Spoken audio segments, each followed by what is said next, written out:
सुख शांति से पूर्ण जीवन हो, यानी कि इस देश को खुशहाल बनाने के लिए, भ्रष्टाचार मुक्त करने के लिए, बीमारी से मुक्त करने के लिए, बेरोजगारी से मुक्त करने के लिए पहले से ही बहुत सारी मुश्किलों के साथ चैलेंज और संघर्ष की बात सुनते थे। बहुत सारे चैलेंज है।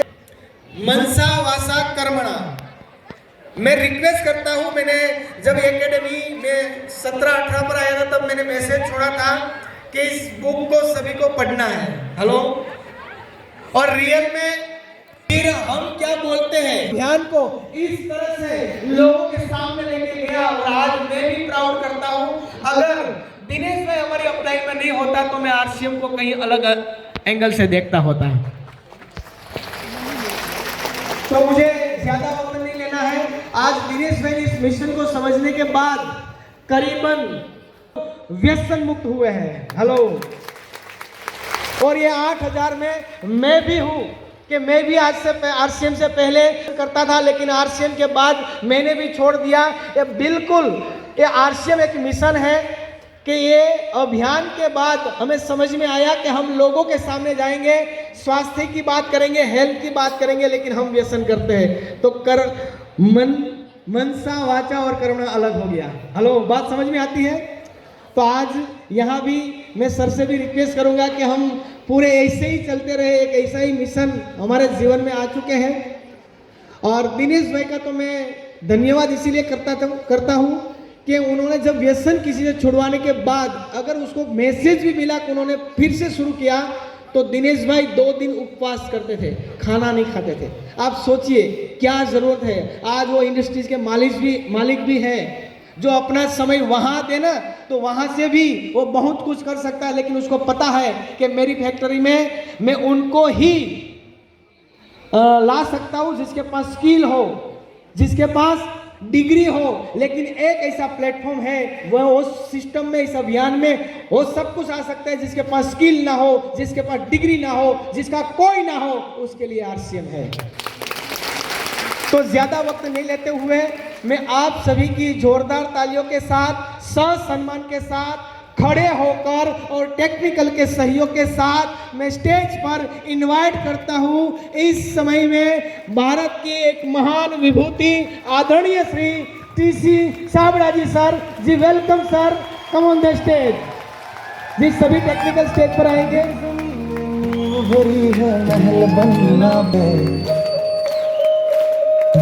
एक सुनहरे भारत की ये छोटी सी झांकी है, अभी जमीन में नींव भरी है, महल बनना बाकी है। मुश्किल से तुम मत घबराओ, बाधाओं को गले लगाओ, नए भारत का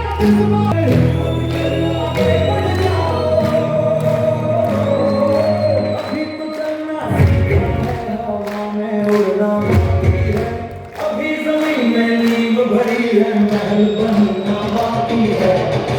सुनहरे भारत की ये छोटी सी घाटी है, अभी जमीन में नींव भरी है, महल बनना बाकी है।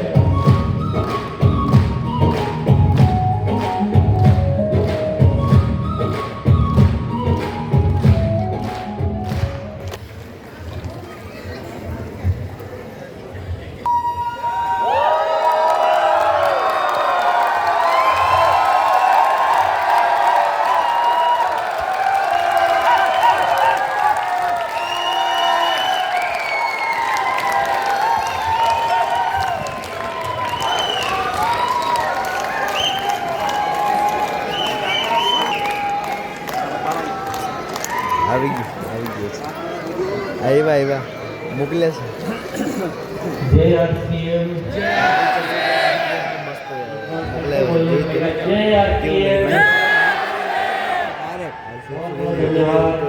सभी का बहुत स्वागत है। बहुत ऊर्जामय माहौल है।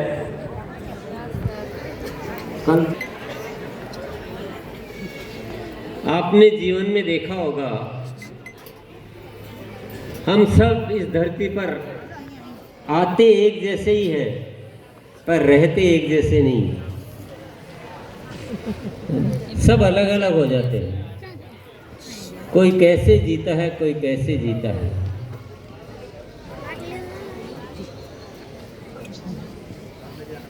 और मैंने इस जीवन में बहुत कुछ देखा है।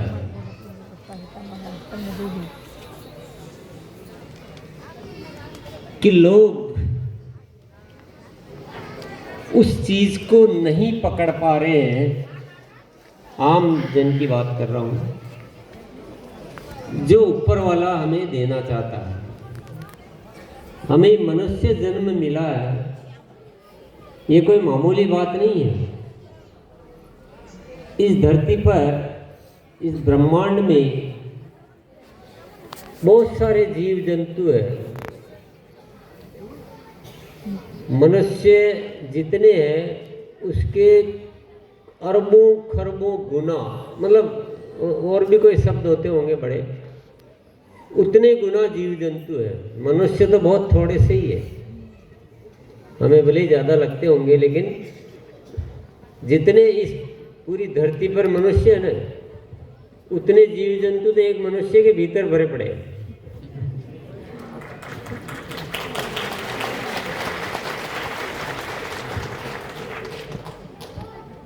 तो कोई चीज जो दुर्लभ होती है ना, वो कम होती है। तो मनुष्य इस धरती पर आया हुआ सबसे जो ये अस्तित्व की जितनी भी कृतियां हैं ना, जो भी चीजें उन्होंने बनाई है, उसमें सबसे सुंदर बनाया मनुष्य को, सबसे ज्यादा पावर दी है मनुष्य को। वो कुछ भी कर सकता है, परंतु कुछ कर नहीं पाता है। आता है और चला जाता है, आता और चला जाता है। जैसे हम ज्वाइनिंग कराते हैं और फिर छोड़ देते हैं और चला जाता है। कुछ कुछ अच्छे निकल जाते हैं और बाकी सब ऐसे ही जीवन में भी आते हैं और चले जाते हैं। मैं भी 2000 से पहले ऐसे ही बस कुछ कर रहे हैं जो दुनिया कर रही है, उसी तरह से कोई व्यापार धंधा कर लो, थोड़ा बहुत पैसा वैसा कमा लेंगे, शादी हो जाना, बच्चे हो जाना, फिर उनको बड़े करना, यही जीवन समझ में आता था हमें। आम आदमी के भी यही जीवन समझ में आता है।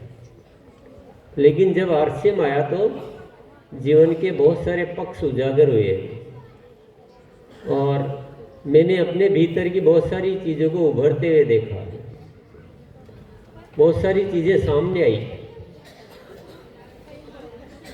बाकी सब कुछ है वैसा का वैसा ही। मैंने देखा कि मैं भी वही हूँ, दुनिया भी वही है, मेरे में कोई खास बात तो है नहीं है।